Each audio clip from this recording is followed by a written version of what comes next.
Hello and welcome to the last episode of this exciting series. Our topics for this series are why go into business, spotting business opportunities, getting started, keeping going, first steps in marketing, managing money, organizing for growth, efficient operations and production, business ethics, and staying in business. We have provided a study guide that will be available through the people that are bringing you this programming, and we would encourage you to make it a part of your learning process. Well, it's time to draw everything together, to see how it all fits into the much bigger picture, and to make some very important decisions. Throughout this series, we have assumed that you have not been involved in business before. However, the principles are equally as valuable when applied to an existing business. If you've watched the series all the way through, you should now be able to formulate a strategic plan, and you will have gained a realistic understanding of what you must consider when you're starting your own business. After you've started your own business, you can watch the series again and you'll see and understand how other businessmen have dealt with the very same issues you will be facing. You can watch the whole series or just part of it as often as you wish. It will help you to build a better business. It's a difficult task to summarize all that we've seen and discussed during these last 9 sessions together. So I've asked Peter and Lawrence to remind us of the most important issues. All that we've been saying may be drawn together using a simple picture. That of a tree, rooted in good soil, together with other trees, an orchard. A healthy business is like a healthy tree. A good businessman wants his business to be fruitful, not only for himself, but for everyone who is involved in it, in any way, even his competitors. Firstly, of course, if the tree is alive, you must expect growth before the fruit comes.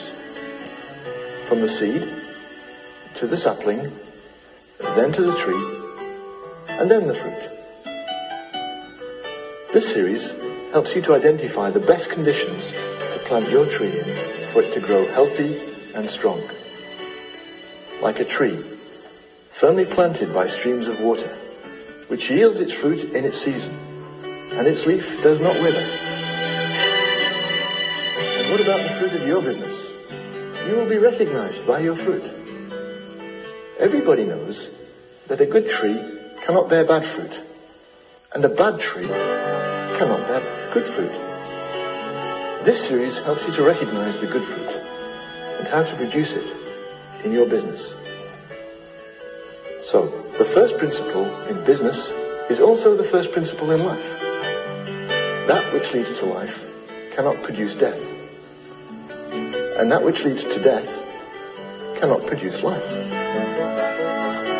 So we find that which is true in life is also true in business. Some choices lead to life, some choices lead to death. If you want your business to be like a healthy tree, bearing good fruit, leading to life, then it is very important to make sure that everything in your business is healthy and life-giving also. You have a choice to make. So what is it that produces a strong, healthy tree? If we plant good seed in poor soil, then we might end up with very little fruit. I'm going to ask Lawrence to summarize the keys we have used in this series to produce a strong, healthy tree. Hello again. In the first video, we looked at why go into business. We tried to evaluate the purpose of work. In essence, we were saying, would you take responsibility for what you've been given? This was called stewardship. It involves the use of what you have in the best possible way, taking care of your environment for the benefit of the whole community. Stewardship involves, obviously, the resources of this planet, wood, minerals out of the ground, oil, other materials. It also involves personal resources, maybe time that you have available, or premises like a house or a flat or something else. It also, most importantly, involves your talents, the particular gifts that you've got.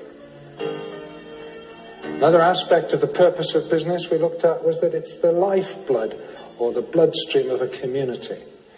When trade is vigorous, normally the community, from an economic point of view, is healthy too. We also showed that business is helpful from a personal point of view. It gives people a sense of personal identity, being able to contribute to society. Remember, it's better to give than receive. Another aspect we looked at was the rapidity of change today, a fast-changing marketplace, different trends that are impacting society. Privatisation was one trend we mentioned. In my own country, the United Kingdom, healthcare has been privatised, not fully, but to a large extent. The question we need to consider here is, are we ready for this change? Are we looking for the opportunities? Are we ready to adapt? The only constant thing is that there is a constant change and development. And if we are not able to cope with the change and development, the business does not survive. This is the responsibility of you as a manager if you start a business. Change is constant. Development is constant. And it shall never stop. It's important not to be a cynic and just stand on the sidelines, but be prepared to get involved, and in that sense be a progress motor. We mentioned how important attitude is, that attitude effectively determines our altitude at the end of the day. The centre of a business, we learned, is somebody with an idea, a business maker. The question is, where are we going to get those ideas from? And in essence, we've encouraged you to look and see whether there's some opportunity for service. Remember, the winner is he should be greatest, the one who is servant of all. When we got through to episodes 1 and 9, we stressed the importance of your relationship with other people. We said that ideally you should try and treat them as you'd like to be treated yourself. We also stressed that it's not so much what happens to you, but actually choosing how you respond that's important. This was in relationship to the various ethical and moral values we felt were important. It wasn't so much what people were doing to us, but would we choose to respond according to those values we felt were important? The key question is, will your business in some way demonstrate actions of love? Consider a street cleaner, for example, cleaning the street. Maybe one wouldn't think of that as love. But it is, because love's a doing word. Love in the context of business is about action, not feelings. At the end of video 1, we encouraged you to look around you to see what ideas you could spot, and I'm sure you've spotted many by now. We said that your new business idea was essentially just a way of seeing either improvements to something that's happening already, or just a way of using your own talents. But be open to creativity in this. You may even hit upon something like those engineers developing the gearbox that's actually going to reduce fuel consumption in cars by between 10 and 15%. What a fantastic impact on the economy of a nation if we could reduce our fuel bills by that amount, but also reduce pollution too. So we can see how using our creativity and thinking creatively can serve our neighbour in many different ways. Not just saving money, but improving the environment too. In video 2, we tried to help you distinguish real from unreal plans. Remember, the plans of the diligent lead to advantage. If you like, it's keeping the good and throwing out the bad as we go through all the data that we've collected. What should I keep? What can I just chuck out? This included market research, both general and local market data. We moved from this to actually trying to define the sort of product or services that we might deliver. But then we needed to check out in our planning what were the price levels, what was acceptable, what were other people paying. And through that we needed to start to target markets. We also mentioned how important it was to have some sort of vision.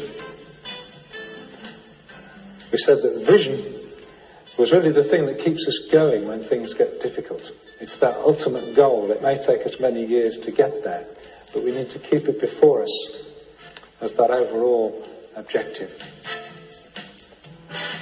We mentioned also that business ideas and their development has what we call a faith or a rational aspect. It may not stack up, but if you feel strongly about something, it's worth pressing on. And we gave you a number of examples of people, for example, the Sony Walkman, who the managing director of Sony believed in that concept, yet none of his management team did. There were no other similar products in the world. But we all know that's been a global success now. By now, you know, it takes more than just a good idea to be successful. You need to think about timing and the way you develop it and introduce it. Also, all these factors are important. And to that end, we advise you to take advice. You need to listen to other people, learning from them and enlisting their help if you can, so they can help you evaluate the wisdom of the plans that you've developed.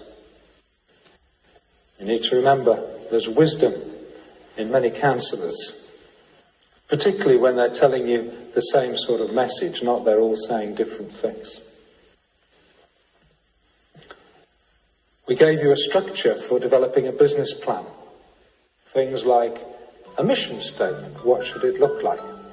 I think of Shiran from Sri Lanka with his very simple mission to provide toys that make children happy. That's enough. It doesn't have to be complicated or difficult.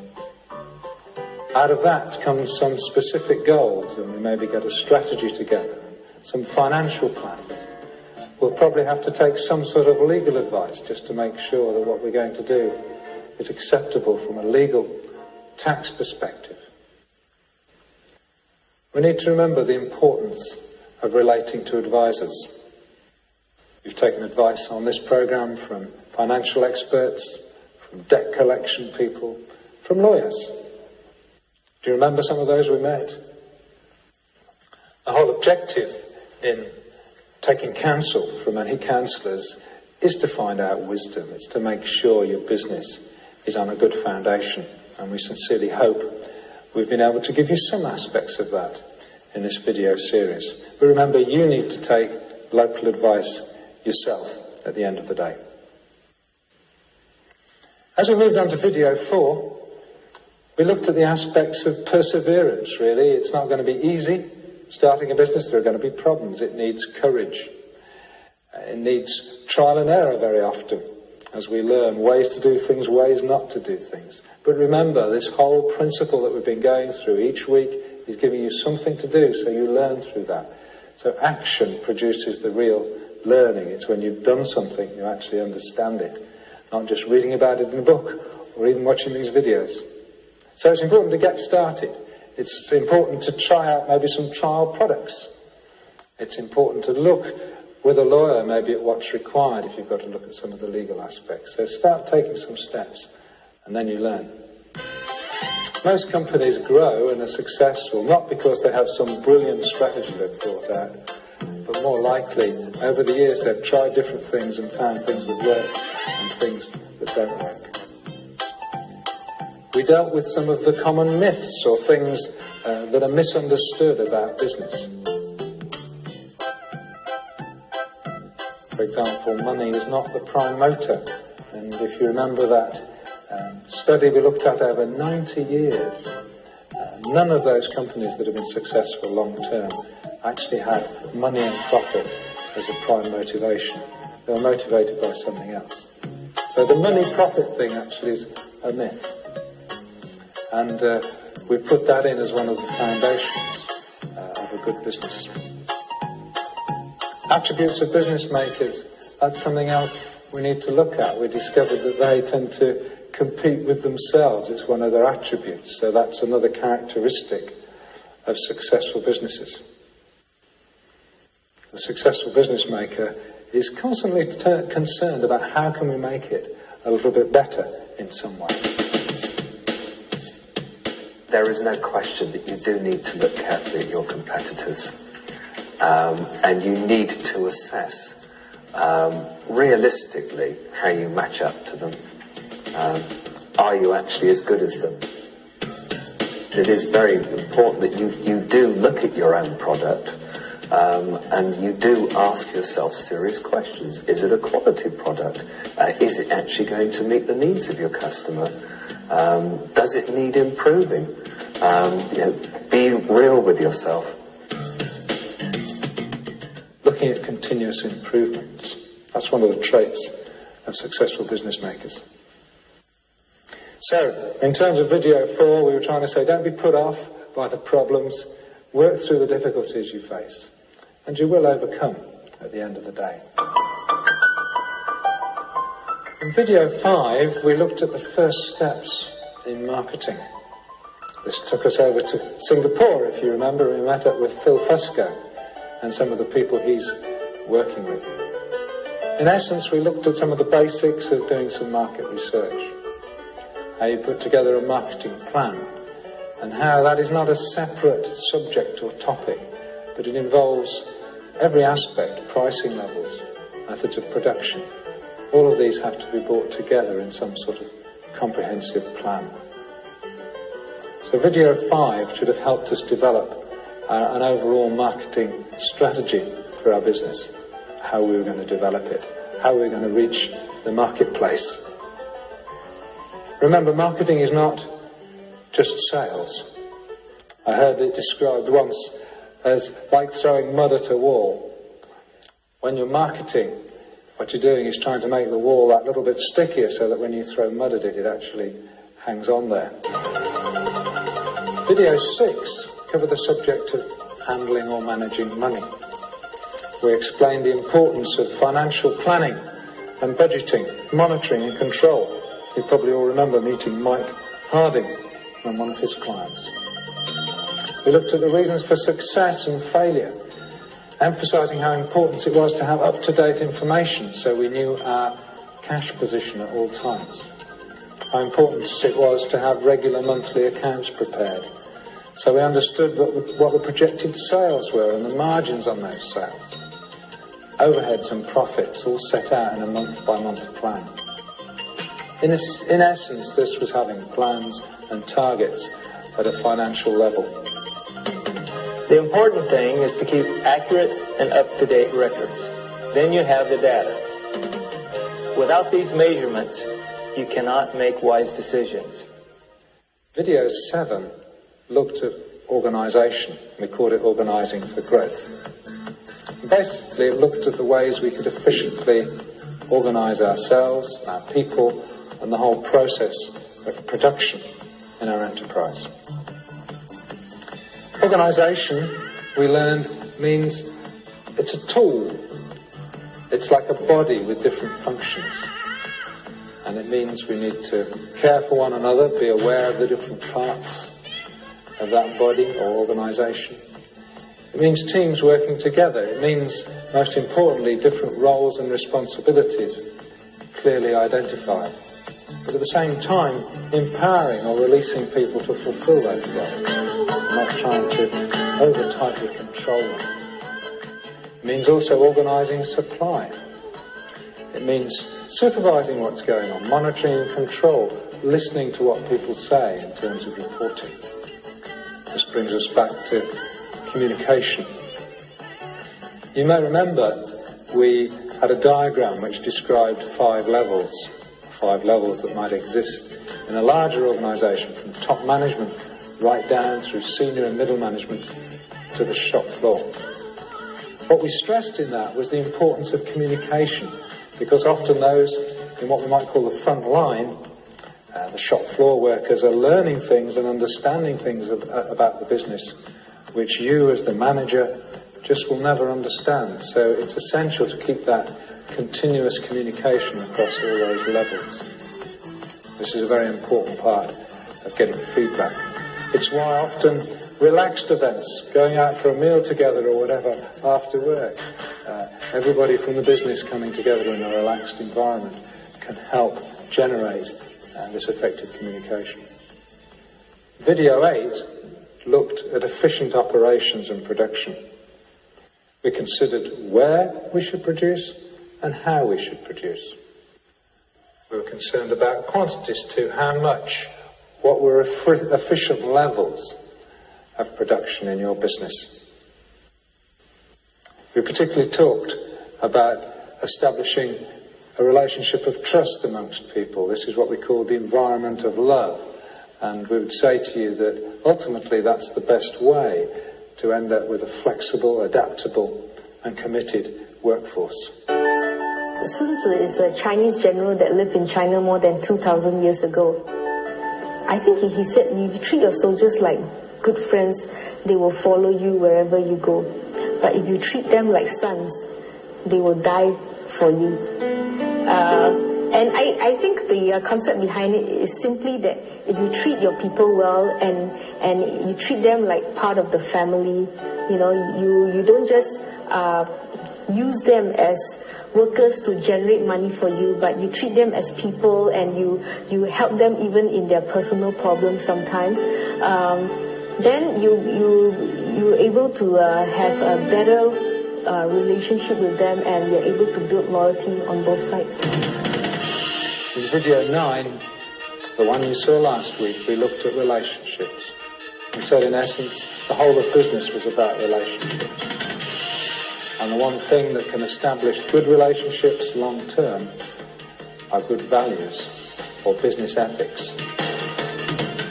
We said it would be helpful to think of your business as a fruitful tree. And it was important to treat others as we wanted to be treated ourselves.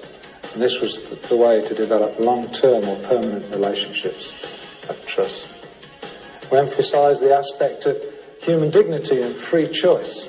At the end of the day, people are designed for self-government, using their own free will to choose to do what is right. And probably the last thing I think I need to say in relationship to that is about leadership or management. If it's your business, these things you're saying are important, these things you value. You've got to be living them if you want people to follow you. Week after week, we challenge you to do something. Take a step and put into practice the principles we are teaching.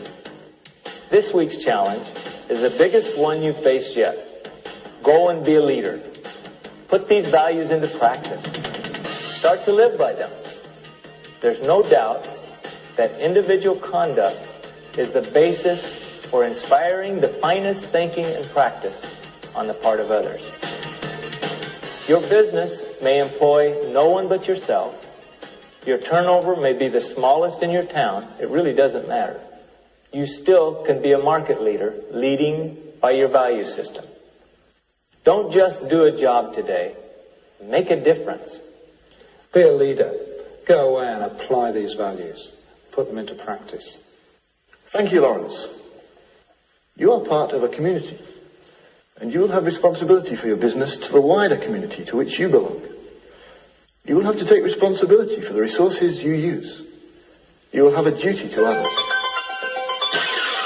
So in closing, I'm going to ask you to remember the people we've met in this series. We've met ordinary people, people from many different countries, people in agriculture, engineering, professional services, clothing shopkeepers, and toy manufacturers. Above all, they took responsibility for their talents they had, and they said, we won't bury them, we'll use them. They were good stewards of what they had, which usually was very little. And they have grown to be stewards of much, much more. As we close this series, I want to say what a pleasure it's been to serve you these past weeks.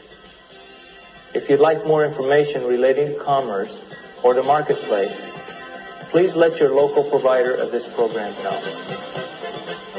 During the series, we've given you action tasks each week. But now it's time to start your own business. And as you know now, you can't do it on your own.